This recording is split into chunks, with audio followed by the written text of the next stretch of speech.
There are many types of bases you can make in 99 Nights. However, they all have one slight issue, being that they take up all of your space. So today, I'm going to make the smallest possible base in 99 Nights, packed full of unique buildings and defenses that will let me survive for thousands of days. I'm sure you've seen other small bases before, but this one will be the smallest, with a teleporter system and plenty of security. So, if you want to see how tiny 99 Nights bases can get, then watch until the end, because this will truly test the limits of the game's building system.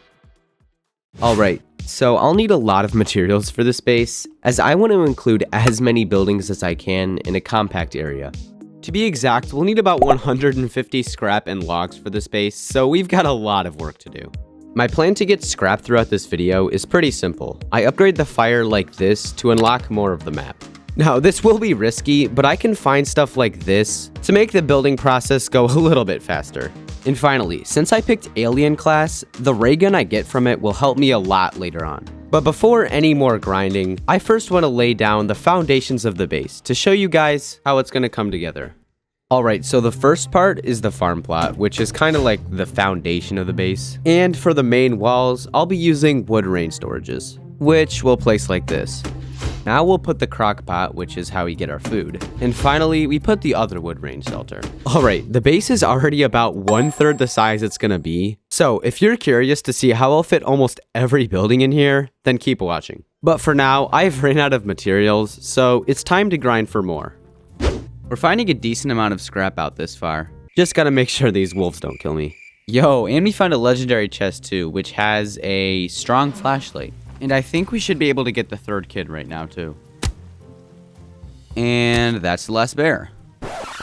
That is not good, guys. Shoot. We have like 6 seconds until it's night, and my fire is about to go out. So he might be cooked. Although I do remember hearing somewhere that staying in the tower overnight is actually safe. So we should be fine until morning, and then we can continue our looting. Yeah, if it wasn't for that tower, I probably wouldn't be alive now. But let's refocus on our goals. I need to relight the campfire, find more scrap, and also I kind of want a strong axe. So I'm going to venture out far and find more loot. Oh, let's go, dude. We got a strong axe. That's actually so good. I can like chop down trees so much easier now. Oh, and we got more oil for our fire. That is probably gonna die again. Alright, we got a ton of fuel and scrap from that trip, so I'm gonna put it all on the fire and hopefully deal with this cultist raid. From that, we got a cultist gem, which is something we need for the teleporter. And along with the scrap I got yesterday, we have plenty of materials, and we should be good to get a lot of progress done on the base. So after I cut down these trees, you'll see how I managed to include even more buildings in the base. What I do need right now is a biofuel processor. And normally you would just put it like randomly around your base. But in the name of saving space, I'm actually going to put it right here, which will allow me to use it while inside of the base. Along with that, I also want to put a lightning rod right here, and we might as well add log walls just to make it even safer. As you can see, the base is starting to get compact already, and it will only get more complex from here. Also, it's about halfway done, but we still have to get to many things, like the teleporters, which will take a lot of setup, but they will be well worth it. So, to complete this base, we still need about 75 scrap and logs. But with it being day 50, things are getting a little dangerous. For example, things like these alpha wolves are going to be causing more problems for us. But like I said at the start, that's why I have the ray gun. On the bright side, we are getting a lot of scrap when we venture out far. Alright, it's the next day, and things aren't really too bad, but we do have to be somewhat wary of the wolves.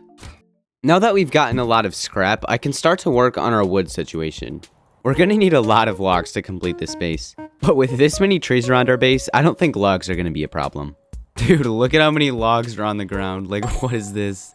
And with this, we should have enough materials to get the first teleporter. So let's get back to working on the base. Alright, I'm gonna craft the teleporter now, and let's see how it's gonna fit in our base. Well, you might be wondering how I'm gonna fit this huge teleporter inside of such a small base. Well, like I did with the biofuel processor, as long as I make sure to squeeze it in the base, I should be fine. And now, to make this base almost complete, I can place down the last 2 wells.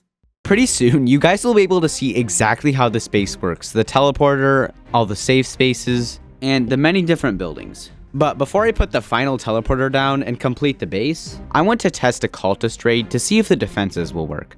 You might notice that I added some spikes to the base, and we'll definitely need them tonight, as a day 70 cultist raid is nothing to mess with. Oh shoot, oh shoot, oh shoot, oh shoot, oh shoot. That was actually close, dude. Let's go. Wait, they're actually getting through the spikes. Let's see. Can they jump over? Ugh, they can jump over a little bit. But honestly, that should be an easy enough fix. All I have to do is add like a lightning rod or another wall there, and this base will be fully impenetrable. Alright, I just need a little bit more scrap for the final teleporter, so I'm gonna do one final expedition before I show you the base. Since we're on day 80, this might be dangerous, but hopefully we can survive long enough to get what we need. Ooh, we got some scrap in here. We have iron body now. That's like really good. All right, is there anything in here? And oh my gosh, dude, that's the danger I'm telling you guys about. Nice, dude. Let's go. I think that's enough for the last teleporter. Okay, now the question is, where we want our last teleporter? We could have it pretty much anywhere we want. Our best bet would be to put it somewhere close but safe. Ooh, could we put it near the tower? Actually, probably not. I'm just gonna put it at the edge of our base so it's easy to get access to. Alright, and with that, 99 Nights' smallest base is complete. So within this base, there are tons of buildings compacted. We have a lightning rod, a biofuel processor, a farm plot, crock pot, and a map. As for security, the smallest base has these little gaps in between the wood rain shelters that are perfect. And if you want to stand around, the teleporter is perfect for that. And that's all I really have to show you for today. Wait, well, that's kind of unfortunate, but at least it happened at the end. Anyway, subscribe if this has happened to you before, and if you're curious to learn more about the tower strat I mentioned earlier, you can click on this video here. Anyways, peace.